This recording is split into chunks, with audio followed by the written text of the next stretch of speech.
हाय दोस्तों, अगर आपको हॉरर स्टोरीज़ देखना पसंद है तो आप मेरे चैनल को सब्सक्राइब करें। हम रोज़ ऐसे ही हॉरर स्टोरीज़ लाते रहते हैं, तो खुद भी सुनिए और अपने दोस्तों को भी सुनाइए। और चैनल को सब्सक्राइब कीजिए और वीडियो को लाइक कीजिए। तो चलिए चलते हैं कहानी की तरफ। मेरा नाम सुमित जानी है और मैं मथुरा का रहने वाला हूँ। मैं एक्सिस बैंक की लोन प्रोडक्ट कंपनी में काम करता हूँ और जयपुर में रहता हूँ। वैसे तो मेरा गांव मथुरा है, लेकिन जॉब के चलते मैं जयपुर में रहता हूँ। वैसे तो जयपुर में मेरे दोस्त कम है, लेकिन एक पक्का दोस्त आखिरकार मुझे मिल ही गया। मेरे दोस्त का नाम विरल लाडवा है और वो भी मेरे साथ काम करता है। पिछले 4 दिन में हमें 4 दिन की छुट्टी मिली थी, तो विरल बोला, चल यार दीव घूम कर आते हैं। दीव एक गांव का नाम था। दीव एक शहर का नाम है राजस्थान में, जहां बहुत अच्छा तालाब है। वहां पर बहुत मज़ा आता था। तो उसने बोला, मेरे दोस्त ने, कि चलो घूम के आते हैं, 4 दिन की छुट्टियां है। मुझे भी दीव का मस्त तालाब घूमना, एंजॉय करना बहुत मस्त लग रहा था, तो मैंने भी हाँ कर दी। उस रात हम बस पकड़कर दीव के लिए निकल गए। होटल तो हमने ऑनलाइन ही बुक कर लिया था, तो वहाँ जाकर हम फ्रेश हो गए। रात के सफ़र की थकान उतार कर आधा घंटे में हम समंदर की ओर लटार मारने निकल पड़े। छुट्टियों का सीज़न था, तो समंदर पर फॉरेनर्स की भरमार थी। छोटे छोटे कपड़ों में फिरंगी सैलानी मगरमच्छ की तरह रेत पर पड़े पड़े सुबह की नरम धूप सेक रहे थे। मैं और विरल तो यह नज़ारा देखकर खुशी से झूम उठे। ऐसा लग रहा था कि जैसे जन्नत में आ गए। घूमते घूमते हमारी नज़र धूप सेक रही एक गोरी चिट्टी जवान लड़की पर पड़ी। शायद वो अकेली थी।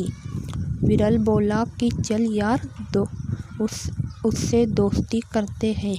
मेरा मन तो नहीं किया, पर मेरे फ्रेंड माना ही नहीं। वो मुझे खींचकर उसके पास ले गया।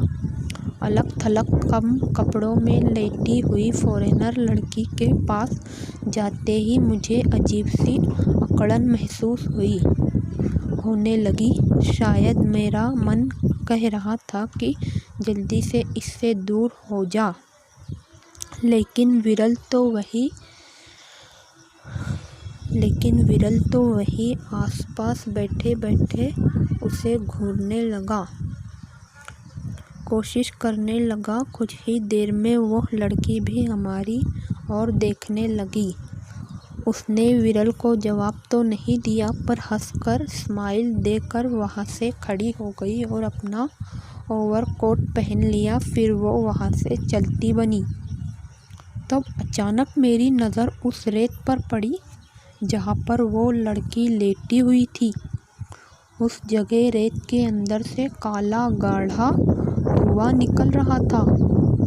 अभी मैं यह बात विरल को बोलूं, इसके पहले विरल मुझे खींचकर उस लड़की के पीछे ले जाने लगा और विरल मुझे बोला कि आज तो ये लड़की पटाकर ही दम लूँगा, तो खाली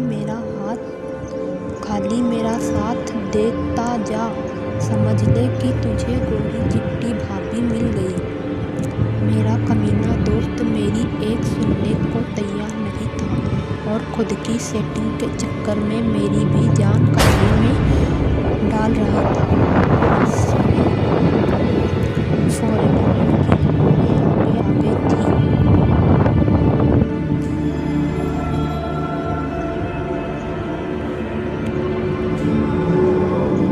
और हम दोनों उसके पीछे पीछे थे। जमीन पर उस लड़की के पैरों के निशान कुछ अजीब इशारा कर रहे थे। मैंने गौर किया कि उसके पैर की छाप में केवल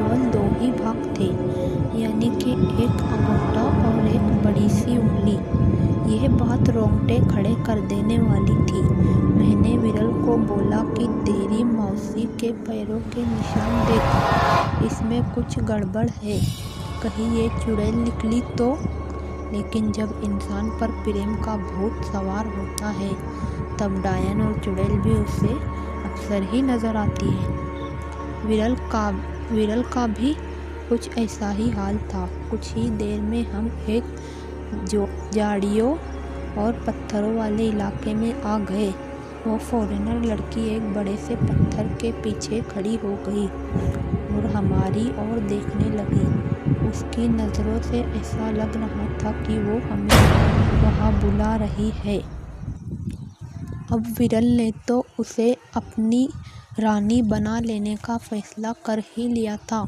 ऑटोमेटिक वो भूतनी मेरी भाभी समान बन गई थी। तो विरल मेरी ओर देख कर बोला कि भाई तू रुक, मैं तेरी होने वाली भाभी से मिलकर आता हूँ। मेरा दिल जोरों से धड़क रहा था। मुझे कुछ अनहोनी होने का अंदेशा हो रहा था, पर मेरा भूखा भेड़िया दोस्त कहाँ मेरी बात सुनने वाला था। वह तो लपक कर उसकी और पत्थर की पीछे दौड़ गया। मैं सोच रहा था कि कहीं वो फिरंगी औरत कोई चुड़ैल या प्रेत निकली तो मेरे दोस्त का क्या होगा। कई तरह के विचार मेरे मन को घेरे हुए थे। करीब 15 मिनट हुए पर वो दोनों उस पत्थर के पीछे से बाहर नहीं आए। अब मेरी जान हलक में अटक चुकी थी। मुझे पक्का शक हो रहा था कि कहीं विरल को उसने कुछ कर ना दिया हो। मैं दौड़कर पत्थर के पास गया, 3 बार चिल्लाया, विरल, विरल, विरल। कुछ ही देर में वो फिरंगी फॉरेनर लड़की पत्थर की आड़ से बाहर आई। उसके मुंह पर खून लगा था और उसकी आंखें घूम लाल थी। वो जोरों से हाँफ रही थी और गुस्से से मेरी ओर देख रही थी। उसे गौर से देखने पर पता चला कि उसके शरीर से हल्का हल्का काला धुआं निकल रहा था। उस लड़की के हाथ के नाखून भी गायब थे। मैं घबरा गया। फिर मेरी नज़र उसके पैरों पर गई। मेरा शक हकीकत में तब्दील हो गया। उसके पैर सही में एक अंगूठा और एक बड़ी उंगली थी। मेरा शक सही था। अब शक की कोई गुंजाइश ही नहीं थी कि वो एक चुड़ैल या प्रेत थी। मैंने वही खड़े खड़े चीख पुकार मचा दी। मेरे आवाज़ सुनकर वहाँ 2-3 लोग जमा हो गए और मुझे पूछने लगे कि क्या हुआ। मैंने पत्थर के पास इशारा किया, लेकिन वो लड़की का प्रेत तब तक गायब हो चुका था। फिर मैं पत्थर के पीछे गया। वहाँ देखा तो विरल बेहोश पड़ा था। उसे पानी मारकर जगाया तो वह बुरी तरह रोने लगा। फिर मेरी नज़र विरल के पेट पर गई। उसकी जांघों पर खून के धब्बे थे। शायद उस भूतनी ने उसे वहाँ बुरी तरह से काटा था। कुछ ही देर में विरल थकने से बाहर आ गया और हम होटल चले गए। विरल को इस खौफनाक हादसे के दुख से बाहर लाने के लिए मैंने हंसी मजाक करके उसे खुश करने की कोशिश की। मैंने विरल से पूछा कि क्या हुआ यार, भाभी ने लाड़ प्यार में कहीं गलत जगह तो नहीं काट दिया ना। तेरी लाफड़ेबाजी में देवर तो बन गया, अब चाचा बन सकूंगा ना? सवाल करते हुए पूछा। या फिर तुझे ताली बजाने वालों की फौज में भर्ती कराने मुझे ही साथ आना पड़ेगा। विरल को हंसाने का यह तरीका भी नाकाम हो गया। वो बस गुमसुम मेरी बात सुनता रहा। घर आते वक्त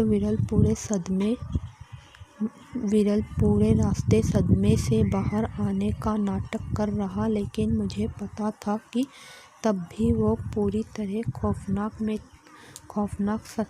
में था। छुट्टियाँ ख़त्म होने के बाद हम दोनों काम पर लौट आए। उस दर्दनाक हादसे के बारे में विजल ने और मैंने कभी फिर बात नहीं की। शायद यही सही तरीका है।